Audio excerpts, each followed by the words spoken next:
오늘 교리문답 네 번째 이제 시간인데 요절을 로마서 5장 12절을 보았어요. 읽으면서 두 가지를 여러분이 느낄 수가 있어야 됩니다. 뭘 느낄 수가 있어야 되냐면 첫 번째는 우리가 참 물어볼게요. 죽음이 당연한 거예요? 낯선 거예요? 지금 우리의 현실에서는 당연한 거가 됐죠. 여러분 가운데 난 안 죽는다 손 들어보세요. 지금 보니까 다 죽어가고 계셔요. 피부가 지금 다 점점 노화되고 계시고 이렇게 소갈머리 주변 머리도 점점 없어져 가시고 힘도 점점 빠져가신단 말이에요. 그러니까 이게 굉장히 우리에겐 생소한 게 아니고 자연스러운 건데, 오늘 로마서 5장 12절의 말씀에 의하면 첫 번째 사실은 그 죽음이 자연스러운 게 아니라 원래는 이건 특별한 일이다, 돌발적인 것이다, 이걸 먼저 이야기한다는 거예요. 그러니까 로마서 5장 12절에 가르치는 첫 번째 사실은 죽음이라고 하는 것은 원래 자연스러운 것이 아니다 하는 걸 알려주는 거예요. 돌발적인 것이며 특별한 것이, 특이한 것이다 가르쳐요. 두 번째는 5장 12절이 가르쳐주는 두 번째 사항은, 그러면 그 특이하고 돌발적인 이 죽음은 무엇으로부터 시작된 거냐? 그럴 때 뭐 딱 한 글자 뭐요? 두 번째는 확실하게 됐네요. 그러니까 이거 연결하면 원래는 죽음이라는 건 원래 창조 질서에 없었던 거예요. 그런데 이 인간이 죽게 되고 인간이 죽음으로 말미암아 모든 자연 세계도, 우리가 말하는 창조 세계도 일그러졌기 때문에 나무도 죽어요, 안 죽어요? 죽어요. 고양이 죽어, 안 죽어? 죽어요, 다 죽어. 원래는 안 죽어요. 근데 하나님과의 이런 관계가 파괴됨으로 인하여 모든 질서가 어그러졌단 말이에요. 그래서 모두가 다 죽음이라고 하는 본래엔 없는 낯선 것들을 경험하게 되는데, 그 원인이 뭐 때문에 그렇다? 죄 때문에 그래요. 죄 때문에. 이걸 로마서 5장 12절이 알려주는 거예요. 조금 있다가 이 12절을 다시 제가 이제 설명해 드리려고 합니다. 자, 오늘은 하이델베르크 네 번째 시간인데, 제가 첫 번째 시간은 뭐라고 말씀드렸냐면, 이 교리문답의 가장 중요한 주제가 뭐냐? 주제가 뭐였죠? 위로예요. 위로라는 사실이고, 이 위로가 내가 나의 것이 아니라 그리스도의 것이기 때문에 위로가 된다, 이런 말씀이 일문. 두 번째 시간에는 뭘 여러분에게 알려드렸냐면, 이 위로를 우리가 받으려면 반드시 세 가지를 뭐 해야 된다? 알아야 된다 그랬어요. 느껴야 된다, 경험해야 된다, 이게 아니고 반드시 세 가지 사실을 알아야 된다는 것과, 이 세 가지 알아야 될 사항이 하이델베르크 교리 문답의 구성 내용이에요. 그러면 우리가 알아야 될 것이 세 가지인데, 그 첫 번째가 비참, 두 번째가 구속, 그렇죠. 세 번째가 감사. 기억은 나시는 거죠. 당연하죠. 기억은 나시죠. 근데 암송이 잘 안 된 거죠. 계속 반복하는 거예요. 그래서 처음에는 내가 얼마나 비참한 존재인가를 깨달아야 되고, 이 사실을 알아야 돼요. 두 번째는 이 비참한 자리에서 우리가 어떻게 구원을 받았는가, 구속을 알아야 돼요. 그리고 마지막에는 이렇게 구원받은 사람들이 어떻게 살아야 되는가, 감사를 아는 거예요. 이 세 가지 사실을 신앙인들이 알아야 위로가 있고 힘이 되는 건데, 이 세 가지 사실이 하이델베르크 교리문답의 구조다, 구성이다, 이렇게 되어 있어요. 이게 두 번째 시간에 배운 거예요. 그리고 지난 시간부터는 그 세 가지 사실 가운데, 지난주, 이번 주, 다음 주까지는 그 세 가지 알아야 될 것 가운데 첫 번째가 뭐였어요? 비참. 우리가 얼마나 비참한가에 대해서 우리가 배워가고 있는 거예요. 지난주에 그래서 제가 율법과 비참이라는 주제로 여러분에게 설명을 드렸어요. 내가 비참한 걸 뭘 근거로 해서 깨닫고 알게 되는가? 답은 뭐로 근거로 해서? 하나님의 율법, 즉 말씀을 근거로 해서 깨닫는다는 거예요. 율법의 내용이 뭐냐? 율법의 내용은 간단해요. 우리 지난주 예수님이 딱 요약해 주신 거 있죠? 마태복음에 있는 표현처럼 마음을 다하고 목숨을 다하고 힘을 다하여 주 너의 하나님을 사랑하고 내 이웃을 내 몸처럼 이렇게 살아가는 거예요. 하나님의 백성은 이 법을 도덕법으로 받아가면서 끊임없이 하나님을 사랑하고 이웃을 사랑하며 살아가야 되는데 문제는 정말 all your heart, all your soul, all your mind 정말 신장을 다해서 젖먹는 혼을 다해서 그러니까 젖먹는 힘까지 다해서 그리고 정말 내 뜻을 다 온전히 해서 그렇게 사랑할 수는 없더라는 거예요. 내 사실 느끼는 거예요. 그렇게 살아가야 되는데 그렇게 살아가지는 못하는 거예요. 그래서 우리가 그 율법을 통해 비참함을 배운다 이거예요. 자, 한번 복습이니까 한번 읽어볼게요. 자, 지난주 3문입니다. 제가 문을 읽으면 답을 읽으면 돼요. 당신은 어디로부터 당신의 비참함을 아십니까? 예, 하나님의 뭐로부터? 율법. 다윗이 범죄했어요. 그죠? 말씀 범죄했단 말이에요. 근데 전혀 못 깨달았어요. 근데 하나님이 깨닫도록 하기 위해 누굴 보냈습니까? 나단 선자를 보내고 나단 선자를 통하여 하나님이 다윗에게 뭘 주었어요? 말씀을 주셨는데 비유법을 예수님도 가끔 두 가지 기능이에요. 알아들어야 될 사람들에게는 알아듣도록 하기 위하여 뭘 사용해요? 비유를 사용해요. 똑같이 그 현장에 있지만 근데 알아듣지를 못하게 되는 사람에게도 똑같이 뭘 해요? 비유를. 그러니까 비유는 어려워서 못 알아듣는 게 아니고 그렇죠?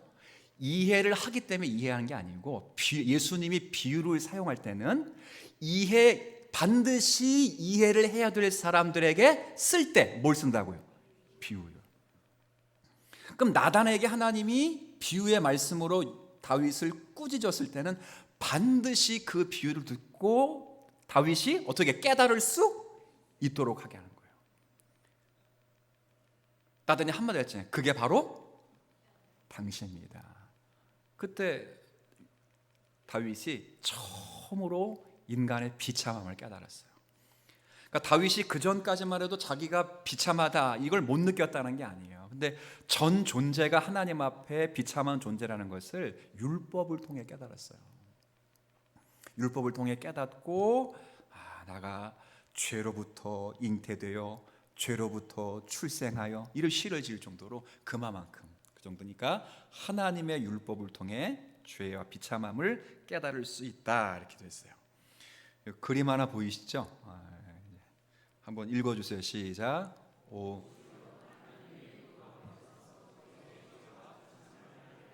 네, 제가 강의안만 두면 교육자분들 이렇게 여러분 졸지 말라고 그림까지 넣어가지고 이 그림은 제가 준 건 아니에요. 강의안만 이렇게 다 드리면 그림을 첨부해요. 이번 주부터 제가 잘했다고는 말 안 했어요. 그림을 넣어가지고 잘했다고는 말 안 했는데 그냥 알겠다 그랬어요. 얼마나 여러분들이 피곤하실까봐 이렇게까지. 예, 여튼 자 그렇다면 이제 그다음 지난주에 배운 거예요. 그 율법은 우리에게 뭘 요구하는가? 읽습니다. 시작.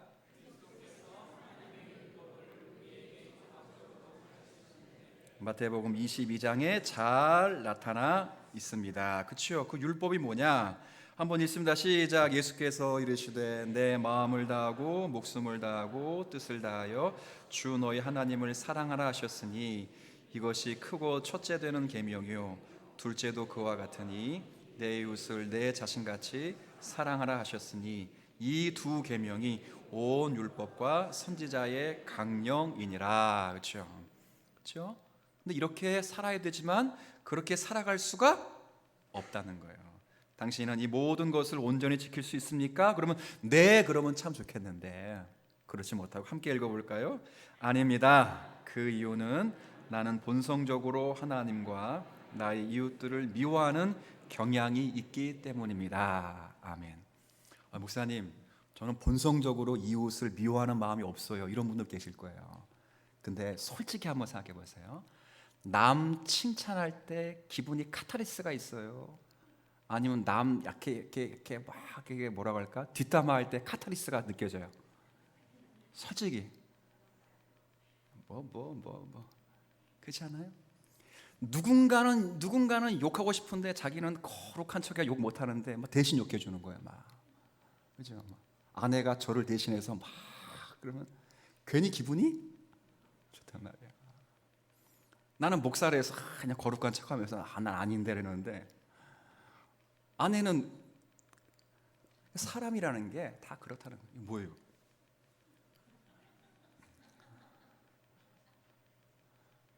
사람이 그래요. 그러니까 하나님의 말씀 앞에서 이렇게 점검해 보면 인간이 얼마나 비참한 존재인가를 충분히 느낄 수 있다는 거예요. 자, 그래서 이제 오늘 이야기는 어떤 이야기냐면, 그러면 하나님도 의로우시고 하나님의 법도 율법도 의로운데 왜 인간은 추악하고 인간은 왜 율법을 지키지 못하느냐, 그거예요. 아까 말했잖아요. 우리가 어떻게 비참한 존재를 깨닫게 되느냐? 뭘로 비추어서? 율법. 그렇죠? 말씀, 거울이라고 하는 율법을 통해서 내가 비참함을 경험할 수 있는데, 그러면 하나님은 거룩하시고 하나님의 말씀도 거룩하면 왜 우리가 하나님 앞에서 이 거룩한 말씀을 못 지키냐, 그 말이에요. 왜 우리 이 모양이 이렇게 됐냐? 바꿔 말하면 하나님이 우리를 만드시는데 하자가 있는 게 아니냐, 그 말이에요. 하나님이 잘 만들었으면 율법을 잘 지킬 수 있는 거 아니냐. 근데 율법을 왜 못 지느냐? 왜 못 지키느냐? 이건 하나님이 우리를 잘못 만드셨기 때문에 그런 거 아니냐 묻는 거예요. 오늘은 그래서 이 악의 기원에 대한 문제를 조금 여러분에게 이야기를 하려고 합니다. 자, 그렇다면 묻는 거예요. 하나님께서 사람과 계속 율법을 못 지키고 비참한 존재라고 하니까, 그럼 하나님께서 사람을 악하고 그릇되게 창조하셨단 말입니까? 다 같이 읽어볼까? 시작. 아닙니다. 오히려 하나님께서는 사람을 선하게 그리고 그의 형상을 따라 지으셨는데, 첫 번째, 자, 답은 맞다 아니다? 아니다. 두 가지 사실이. 첫 번째 뭐냐? 하나님은 우리를 어떻게? 선하게 그리고 자기의 형상을 따라 창조했다는 거예요. 첫 번째는 선하게 창조하셨고, 두 번째는 그의 형상을 따라 창조했다는 거예요. 그 형상이 뭐냐? 이거 한번 쭉 읽습니다. 시작. 그의 형상은 참된 의와 거룩함에 있습니다. 이로써 사람은 자신의 창조자인 하나님을 바르게 알고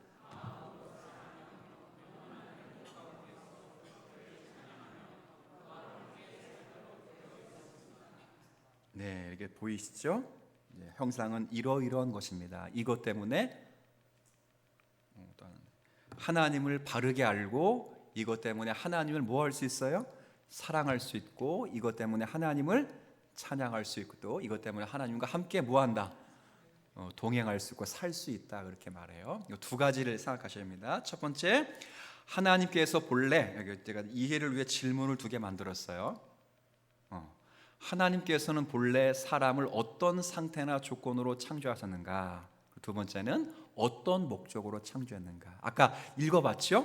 육문 읽었습니다. 아닙니다. 하나님은 사람을 첫 번째 어떻게? 선하게, 악하게 선하게, 죄 있는 상태로 죄 없는 상태로, 온전한 제품으로 하자 있는 제품으로, 그렇지, 온전한 제품으로 만들었다는 거예요.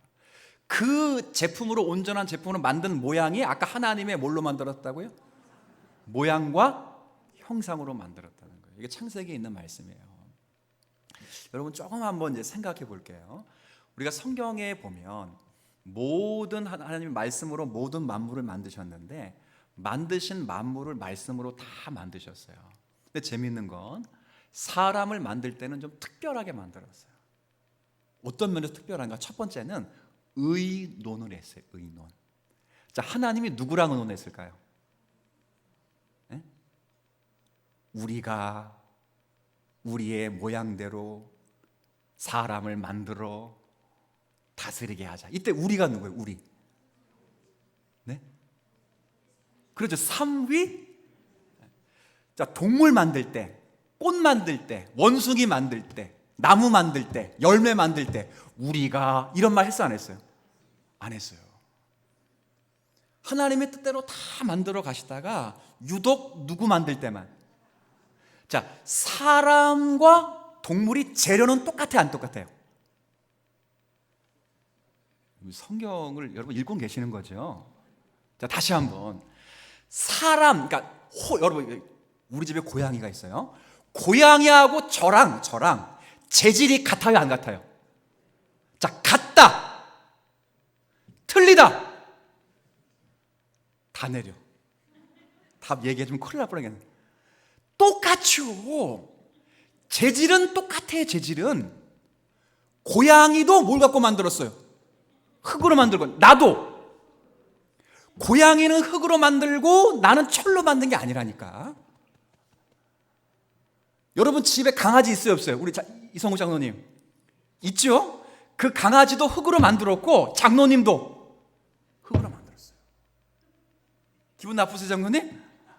저 좋을 것 같이. 네, 감사합니다. 대답을 너무 잘해 주시니까 여쭤본 거예요. 맞아요, 다 흙으로 만들었어요. 근데 중요한 건 하나님이 개 만들 땐 의논 안 했어. 근데 이성욱 장로님처럼 사람을 만들 땐 뭐 했다? 의논하셨어요. 이야, 여러분들은 하나님이 뭐해서 만들어 놓은 사람이라고요? 의논해서. 장로님들 의논해요? 그럼 중요한 거예요? 중요하지 않은 거예요? 중요한 거지. 중요한 거라고.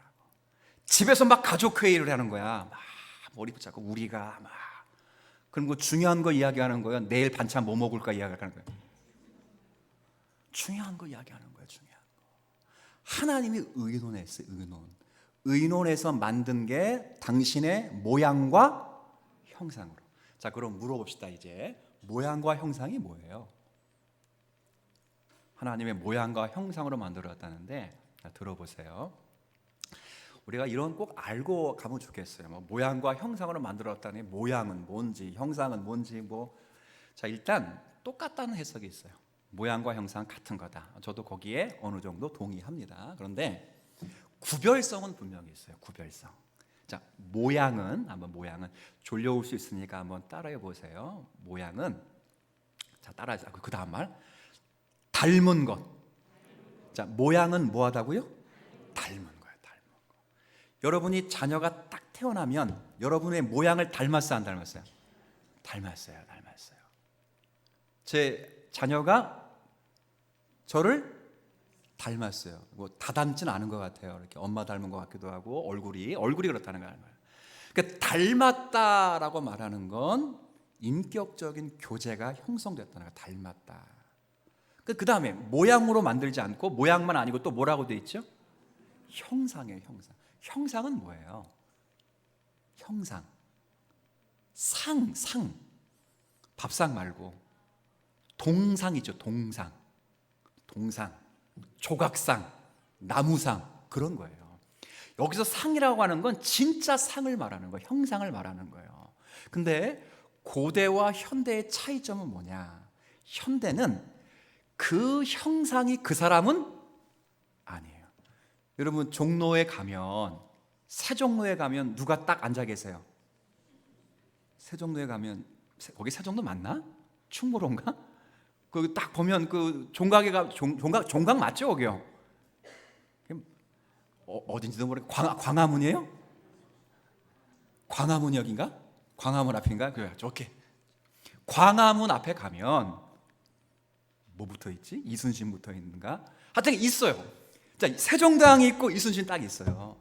근데 세종대왕에 딱 앉아 있는 모습을 보고 와, 저 사람이 세종대왕이야 이렇게 말하지는 않죠. 우리는 형상하고 세종대왕 분리시켜요.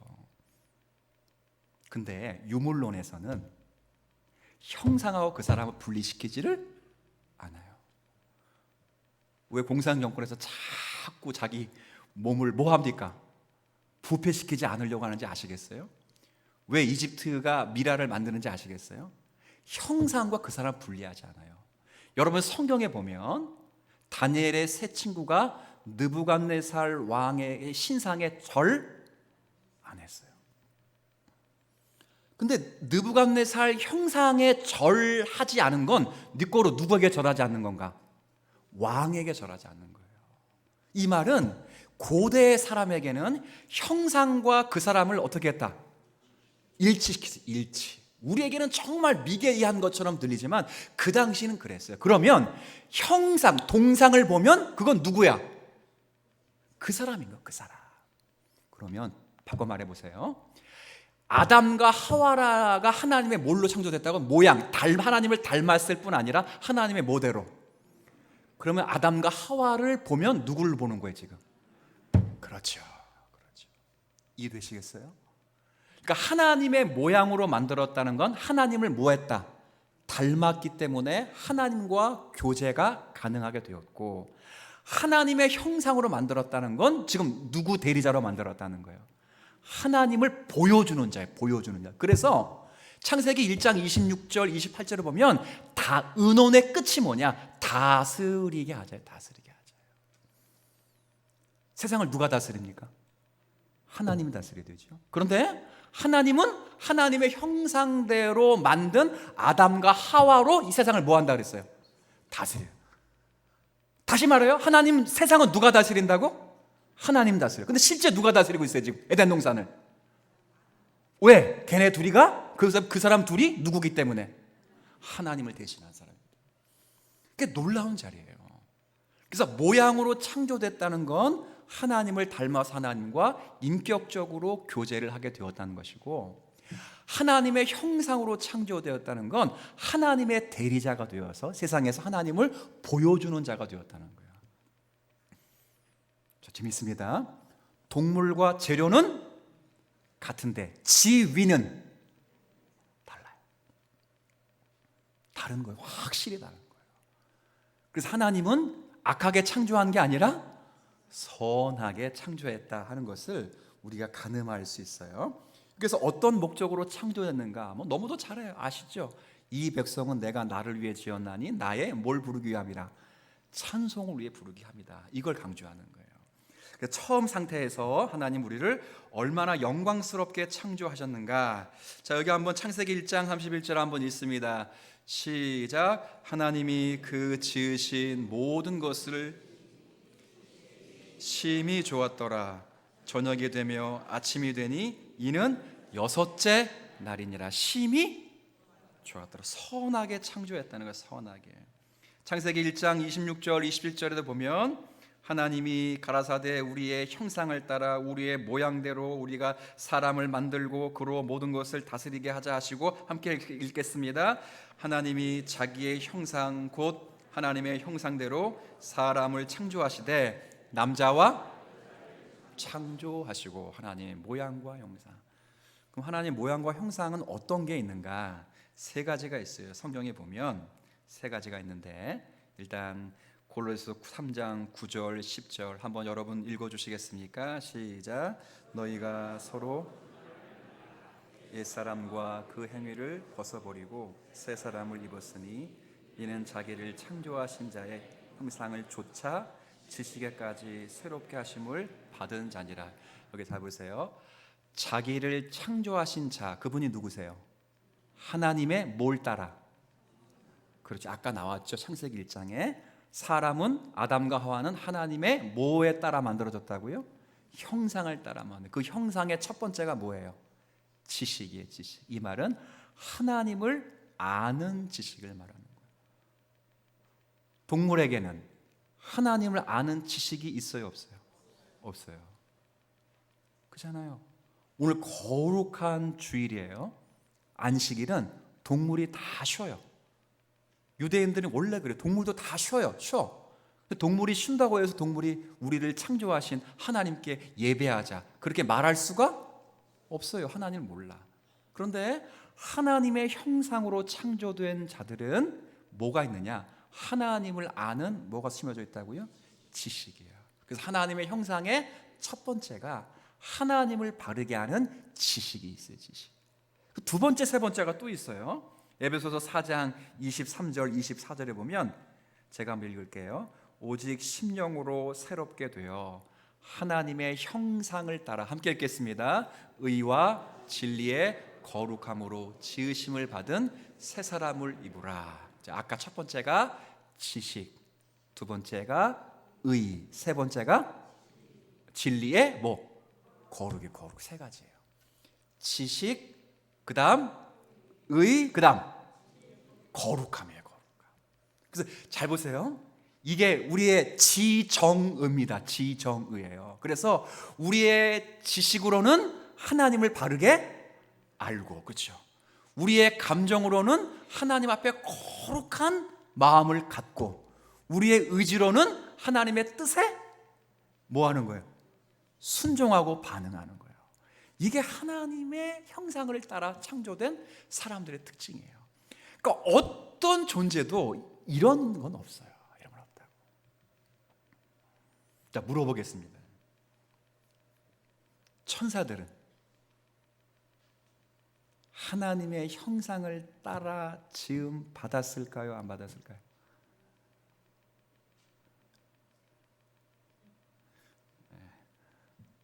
종말론 또 하겠습니다. 지금 이해할 만한 내용이 그래, 종말론 또 하겠습니다. 잘, 그럼 확실히 대답할 수 있는 거예요. 동물은 하나님의 형상을 따라 지음 받지는 않아. 지금 우리는 받았어요. 그래서 하나님의 형상이 일그러졌다, 죄로 인하여 파괴됐다 그럴 때는 하나님을 아는 뭐가 없어진 거예요? 지식.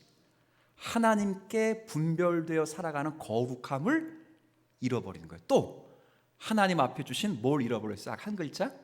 의, 정의로움, 의를 잃어버린 거예요. 이걸 다 잃어버린 게 타락의 죄예요. 타락의 죄.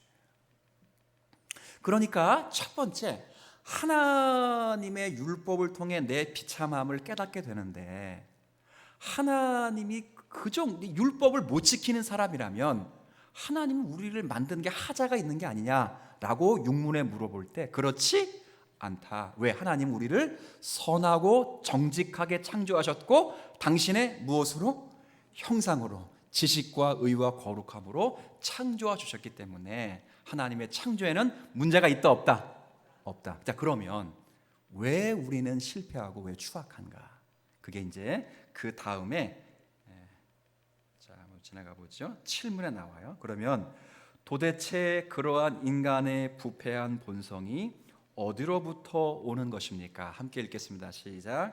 낙원에 있었던 불순종으로부터 옵니다. 하나 더 있어요. 시작. 그때 우리의 본성도 오염되어 우리 모두는 죄 가운데 잉태되어 태어나게 됩니다. 자, 잘 보세요. 여기 이제 악의 기원에 대해서 중요한 힌트가 나옵니다. 자, 그러면 하나님이 세상을 창조하실 때 좋았더라 하던 마지막 날 인간을 창조할 때는 어느 정도 좋았냐? 심히 좋았어요. 그럼 하나님은 악을 창조한 게 아니. 근데 악은 어디서부터 왔느냐?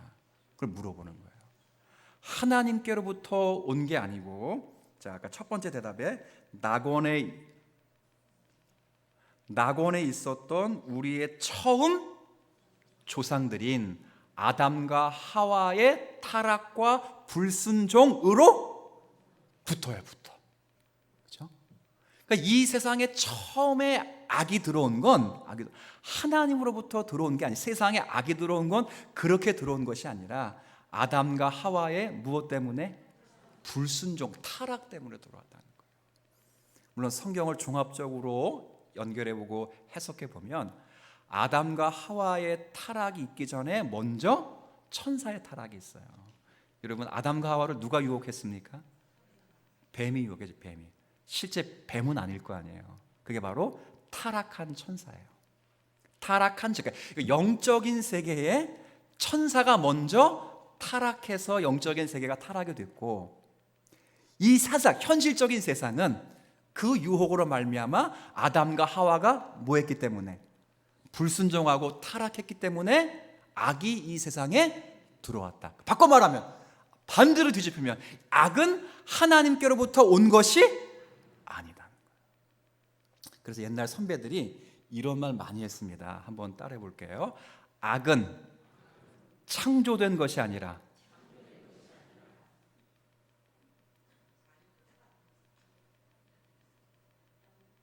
제가 뜸을 들이는 건 꼭 기억하는 거예요.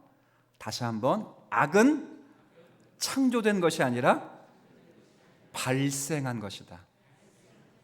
악은 어떻게 된 거예요? 발생된 거예요. 이게 성경을 정의롭게 읽어가는, 정말 제대로 읽어가면 내릴 수 있는 정의예요. 지금 많은 사람들이 성경을 읽으면서도 악은 하나님이 창조하셨다라고 손가락질을 하고 있어요. 왜? 하나님이 만드신 사람이 타락했기 때문에요. 자, 그럴 때 하나님은 성경을 통해 말씀하시기를 하나님은 세상을 선하게 창조했고 처음 인간 아담과 하와도 율법에 순종할 수 있도록 능력을 주셨지만, 그러나 그들이 불순종함으로 악은 발생하게 됐다. 창조한 것은 아니라 하는 것을 우리가 꼭 기억을 하실 필요가 있어요.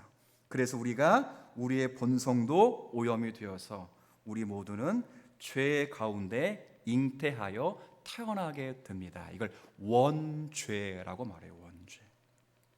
자, 성경 몇 군데 한번 표현 한번 봅시다. 이거 지나가고. 예.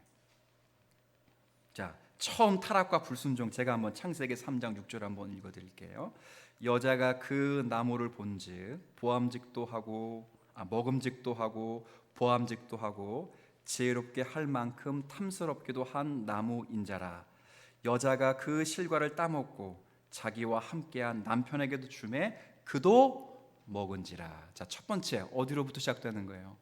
여자로부터, 사람으로부터 시작된다 하는 것을 분명하게 성경은 우리에게 권고해 주고 있습니다. 자, 로마서 5장 12절 오늘 본문이고요. 로마서 5장 18절 19절 이건 한번 읽어보죠. 시작. 그런즉 한 범죄로 많은 사람이 정죄에 이른 것 같이 의의 한 행동으로 말미암아 많은 사람이 의롭다 하심을 받아 생명에 이르렀느니라. 한 사람의 순종치 아니함으로 많은 사람이 죄인 된 것 같이 한 사람의 순종하심으로 많은 사람이 의인이 되리라. 아멘. 여기 그런즉 한 범죄로, 그래서 사람이 정죄에 이르는 한 범죄, 누구의 죄예요? 이 사람 아담의 죄야. 아담의 죄. 죄는 그렇게 우리에게 왔다는 거예요. 하나님이 만드신 것이 결코 아니다 하는 사실을 우리가 깨닫고, 그래서 시편, 다윗의 시편처럼 죄 중에서부터 우리가 잉태하게 되었다 하는 거예요. 한번 같이 읽습니다. 시작. 내가 죄악 중에 출생하였으며 모친이 죄 중에 나를, 그렇죠. 목사의 자녀로 태어나고 또 목사의 자녀 또 목사의 자녀 몇 대가 지나가면 아이들이 태어나서부터 할렐루야 그러지 않는다고요. 여전히 악한 거야. 제가 늘 여러 번 이야기하지만 아이들에게는 욕하지 말라, 욕하지 말라 안 가르쳐도 욕해요, 안 해요? 해요. 거짓말하지 말아라, 나쁜 거다, 나쁜 거다 아무리 얘기해도 안 가르쳐도 잘한다고. 근데 선한 일들은 자꾸 가르쳐야 비로소 하는 거예요. 인간이 예수를 잘 믿고 대를 이어서 3대째 기독교 집안에 태어난다고 해서 그 아이가 깨끗하게 태어난 것이 아니라 원죄를 물려받아서 태어나서부터 뭘로 태어나는 거예요? 죄인으로 태어나는 거예요. 그리스도의 은혜가 없으면, 구속의 피가 없으면 그 사람은, 그 아이는 영원히 지옥 형벌에 떨어질 수밖에 없는 죄인으로 태어나는 거예요. 그러니 히스기야 왕에게서도 누가 태어날 수 있다? 므낫세가 태어나는 거예요. 히스기야는 남유다 가운데 가장 선한 왕 가운데 하나잖아요. 근데 그 아들은 남유다 가운데 가장 악한 왕이에요. 므낫세의 아들이 아몬인가요? 아몬 다음에 누구 태어났어요? 또 요시야요. 아버지는 악한데 또 아들은 가장 선한. 그러니 자만할 수 있어요, 없어요? 없지. 제가 가끔 이야기하잖아요. 그렇게 훌륭했던 옥하는 목사님도 누구 얘기하면 다 쥐구멍이라도 들어가고 싶도 하고, 아들 이야기만 하면, 자녀 얘기하면 쥐구멍 들어오고 싶어 하는 거예요. 그렇게 훌륭했던 홍정결 목사님도 자녀 이야기만 하면 그냥 자신이 없어요. 이건 우리의 능력과 우리의 실력으로 되는 문제가 아니에요. 여러분이 잘 가르치는 것도 굉장히 중요하지만 하나님의 은혜가 필요해요. 하나님이 창조하진 않았어요.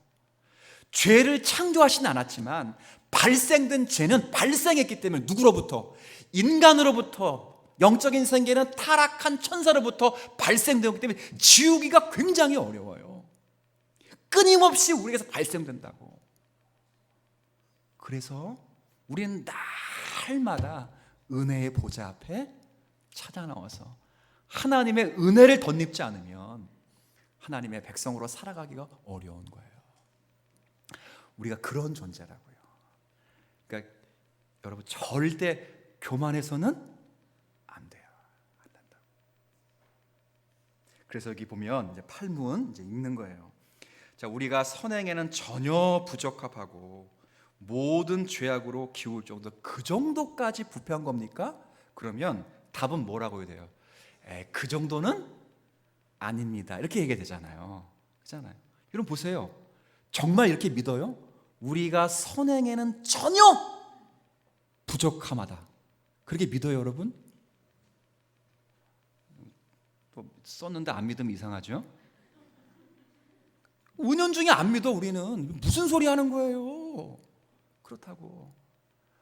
왜 선을 하는 게 부족합니까? 라고 하나님께 오히려 대꾸할 수 있어요. 근데 성경의 답은 그렇다 안 그렇다? 그렇다는 거예요. 우리가 선행에는 전혀 부적합하고, 그리고 모든 죄악으로 기울 정도로 완전히 부패했다는 거예요. 전적 타락은 전적 부패와 전적 무능력을 낳기 때문에 인간은 어떤 일을 해도 하나님 앞에 선한 것을 가지고 올 수 없어요. 그 정도로 부패하다는 거예요. 목사님, 저 사람은 그래도 착한데 법 없이 살 사람도 홀로 구원을 받을 수가 없어요. 그리고 우리 주변에 법 없이 사는 사람에게 찾아가 보세요. 실제 당신은 그렇게 생각하느냐? 우리는 그 사람을 그렇게 인정해 주지만 그 사람은 스스로 그렇게 생각 안 해. 실제 그렇게 생각하냐면 그 사람 법 없이 사는 사람 아니에요. 인간은 그 정도예요. 그래서 그렇습니다. 함께 읽습니다. 시작. 그런 거로 우리는 하나님의 영으로 거듭나야 한다. 우리의 힘으로는 돼요. 다시 창조해. 다시 한 번 창조받고 다시 한번 영적으로 창조받아야 돼요. 그 무슨 생각이 되냐? 한 번 죽으면 두 번 죽어야 되고, 두 번 죽으면 몇 번만 죽으면 돼요? 그렇죠? 한 번만 죽으면 돼요. 무슨 말이냐면 한 번 내가 죽음을 죽어요. 그렇죠? 한 번 죽으면 두 번 죽어야 돼. 어떻게? 죽는 거, 영원한 심판. 그렇죠? 근데 두 번 우리가 하나님 앞에 나타나면, 우리가 거듭나고 하면 한 번 죽는 것밖에 없어요.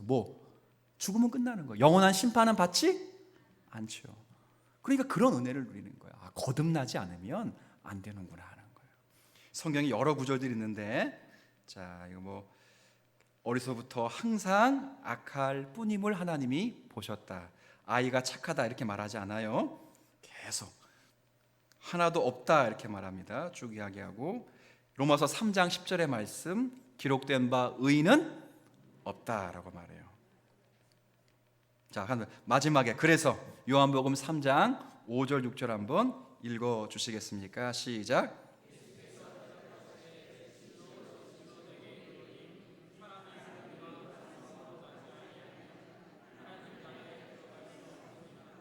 육으로 난 것은 육이요. 네, 잘 보세요. 예수께서 대답하시되 진실로 진실로 내게 이르노니 사람이 무엇과 무엇으로 다시 태어나야 됩니까? 이게 물과 성령, 이게 뭔가 천주교에서는 이 물을 세례라고 봐요. 세례와 성령으로 거듭나야 된다 이렇게 말해요. 그래서 천주교는 반드시 구원을 받으려면 뭘 받아야 돼요? 세례를 받아요. 세례. 근데 우리는 여기서 물을 세례라고 보지 않고 성령의 일하심이에요. 일하신 속성으로 봐요. 바꿔 말하면 성령이 무슨 역할을 하느냐? 물 같은 역할을 한다는 거예요. 물의 역할은 뭐예요? 더러운 걸? 자, 그런 거예요. 그러니까 우리의 죄악을 말끔하게 씻어주시는 분은 누구냐? 성령이라 이렇게 해석하는 거예요. 근데 천주교는 문자 그대로 물과 성령으로 거듭날 뿐 아니라 성령으로 거듭는 사람이 반드시 세례를 받아야 된다. 이렇게 생각하는데 우리는 그게 아니고 이 성령이 물과 같이 우리의 죄악을 맑음히 씻어줄 수 있는 능력이 있다는 거예요.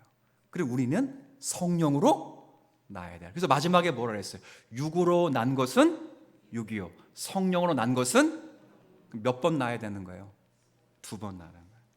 한 번 난 사람은 2번 죽는 거예요. 그렇죠? 한 번 태어났잖아요. 근데 그러면 죽으면 2번 죽어요. 육체의 죽음이 있고 영원한 죽음이 있어요. 근데 2번 태어난 사람은 태어났죠? 그 다음에 또 영적으로 성령으로 또 태어났어요. 그럼 몇 번만 죽으면 돼? 한 번만 죽으면 되는 거예요. 그게 성경의 이치예요. 오늘은 이제 여기 계속 죄와 비참에 대해서 이야기하거든요. 간단하게 정리를 하자면 여기 있어요. 사람은 하나님의 형상을 따라 지음 받았음에도 불구하고 범죄하고 타락하여서 하나님의 율법을 온전히 지킬 수 없게 되었습니다. 이러한 형편이 함께 읽을까요? 우리의 비참함입니다. 사람은 모두 하나님의 영으로 거듭나야 합니다. 이 사실을 배웠어요. 우리가 무슨 생각해야 되느냐? 하나님이 이렇게 만든 게 아니로구나. 이건 개인적으로도 그렇게 생각해도 돼요. 여러분의 삶에 어떤 상황이 찾아오더라도 하나님이 이렇게 나를 만든 게 아니로구나 생각하셔야 돼요. 그 선한 것은 전부 누구로부터 오는 거고 하나님께로부터 오는 거고, 악한 것은 전부 자기로부터 오는 거예요. 창세기 1, 2장이 3장이 알려주는 놀라운 비법이에요. 그래서 어떤 악한 것이 있다면 이걸 하나님 앞에 돌리는 것이 아니라 자기의 죄악으로 돌리고 비참함을 알게 하는 거예요. 이렇게 계속 비참함을 이야기하는 이유는 뭐예요? 희망이 있다. 제가 지난주에 말했잖아요. 누가 치료를 받을 수 있는가? 자기가 병자라는 걸 깨달아야지. 아프지 않는 사람은, 아프다는 걸 모르는 사람은 아무리 설득해도 몰라요. 자기가 아프다고 깨달아야 병원을 찾아가는 거예요. 그래서 계속 비참함에 대해 이야기를 하는 겁니다. 오늘 이런 말씀을 듣고 하나님 우리를 선하게 정직하게 창조하셨고 우리는 꾀를 내어 불순종하여 하나님 앞에 범죄한 비참한 존재가 되었으니 결코 나를 자랑할 것이 아니라 하나님 앞에 겸비하면서 하나님 주시는 은혜 앞에 살기를 다짐하는 그런 성도와 우리의 삶이 되었으면 좋겠습니다. 하나님